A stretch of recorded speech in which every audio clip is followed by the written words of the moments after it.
तो आज हम जिस मूवी को एक्सप्लेन करने वाले हैं वो 1986 की movie what every French woman want है। मूवी की शुरुआत होती है और हमें एक 16 साल का लड़का देखने को मिलता है जिसका नाम होता है रोज़र। रोज़र को लेने के लिए उसी के घर की एक काम वाली आती है जिसका नाम होता है मिस लपीते। वो दोनों घोड़े पर बैठे होते हैं और जा रहे होते हैं। घोड़े के चलने की वजह से मिस लपीते के आम उछल रहे होते हैं और रोज़र उन्हें देख रहा होता है। मिस लपीते को पता चल जाता है कि रोज़र उनके आम देख रहा है, लेकिन वह कुछ नहीं बोलती है।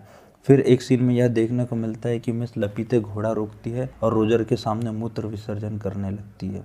रोज़र यह देखकर हैरान हो जाता है। रोज़र घर पहुंच जाता है। घर पहुंचकर टहलने निकलता है।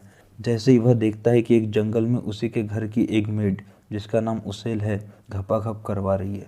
रोज़र हैरान हो जाता है। रात को सोते समय रोज़र को खन खन की आवाज़ आती है। रोज़र कमरे से बाहर आकर देखता है तो हैरान हो जाता है।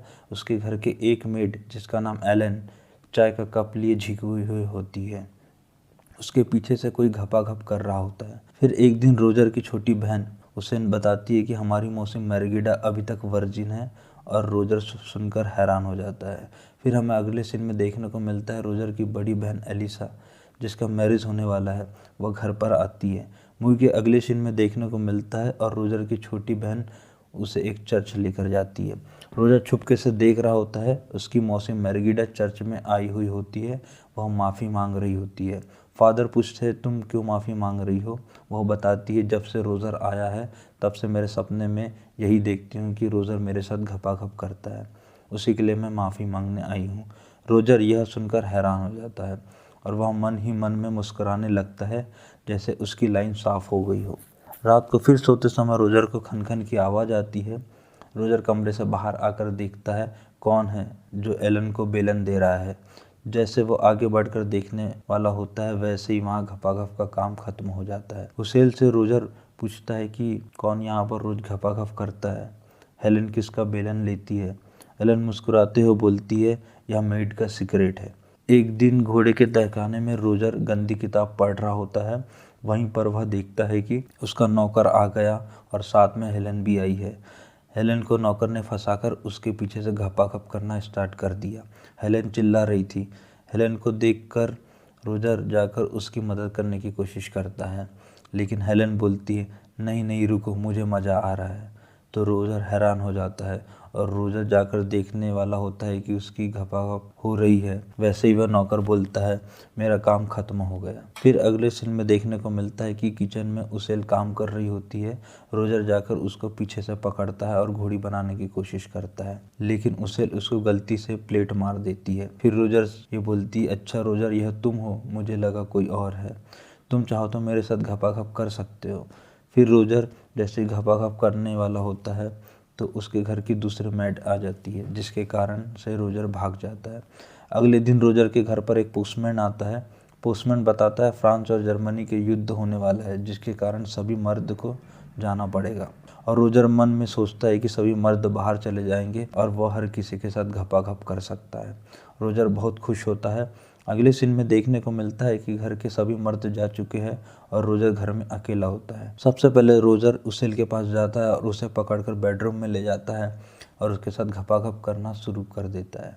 उसेल भी अपनी अनबॉक्सिंग देखकर हैरान हो जाती है और रात भर रोज़र उसके साथ घपाघप करता है। अगले दिन नदी किनारे रोज़र की घर की एक मेड बैठी होती है। रोज़र तैरते हुए उसके पास जाता है। रोज़र को देखते ही उसकी मेड उत्तेजित हो जाती है और वह रोज़र का केला लेना चाहती है और रोज़र भी बाहर निकलता है और केला दे देता है। रात होती है और हमें देखने को मिलता है कि रोज़र अपनी मौसी के कमरे में बैठा होता है। मैरगिडा आती है और बोलती है रोज़र तुम यहाँ क्या कर रहे हो। रोज़र बोलता है मैंने सुना है तुम वर्जिन हो। मार्गिडा बोलती है हाँ, तुम्हें क्या, तुम अपने कमरे में जाओ। और रोज़र बोलता है मुझे तुम्हारी हेल्प करना है और रोज़र उसे घोड़ी बना देता है और उसके साथ भी रात भर घपाघप करता है। अगली रात को देखने को मिलता है हेलेन जो कि रोज़ रात को किसी न किसी का बेलन ले रही होती है। अब घर पर कोई नहीं होता है। वह रोज़र के कमरे में जाती है। रोज़र उसे बोलता है हेलेन तुम रोज़ किसी का बेलन लेती हो। हेलेन बोलती है तो मैं सबकी मदद करती हूँ। रोज़र हेलेन को झुका देता है और उसको बेलन देने लग जाता है। अगले सीन में देखने को मिलता है रोज़र की बड़ी बहन एलिसा घोड़े के तहखाने में घोड़े को साफ कर रही थी।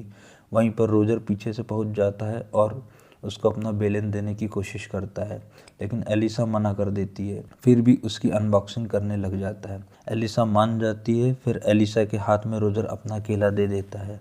फिर उसके साथ भी घपाघप करना स्टार्ट कर देता है। अब हमें देखने को मिलता है कि रोजर के कमरे के सामने लाइन लगी होती है। कोई ना कोई औरत रोजर के सामने घोड़ी बन जाती है और रोजर उनको पिलना स्टार्ट कर देता है।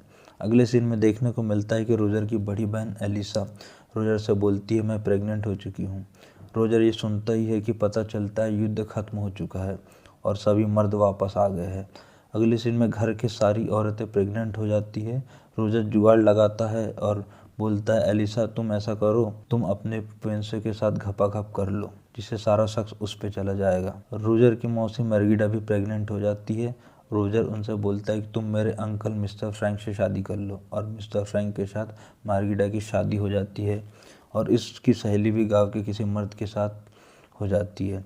फिर अगले सीन में देखने को मिलता है अपना रोजर जा रहा होता है और वो बहुत खुश होता है क्योंकि उसने इतना बड़ा काम जो कर दिया था। तो ये था आज का स्पेशल वीडियो। अगर आप और भी ऐसे मूवी देखना चाहते हैं तो चैनल को सब्सक्राइब जरूर करें। Thank you.